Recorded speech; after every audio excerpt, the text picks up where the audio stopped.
How to save and move a document in Google Docs. Hi guys, welcome to our channel. Let's begin. First of all, you want to open Google Chrome on your laptop or PC. Once you have opened it, you want to sign into your account. Now click on this icon and from here you can open Google Docs and also Google Drive. Once you have opened both of this, you want to click on the blank document to create a new document in Google Docs. Here you can start creating a new document. After you have created the document, you will find that the document is automatically being saved. As you can see, it has been saved to Drive automatically. So by default, it will be saved in your Google Drive and you do not have to save it yourself. If you want, you can give a title by clicking on the Untitled option. Once you have typed in the title, if you head over to Google Drive, you will find that the document has already been saved.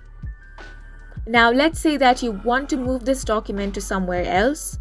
For that, you want to head over to Google Docs and click on this move arrow.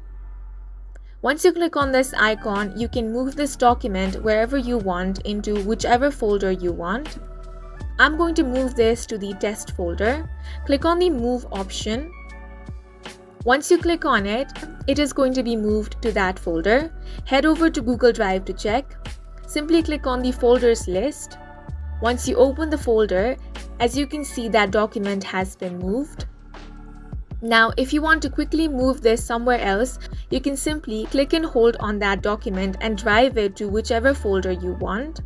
As you can see, the file has been moved.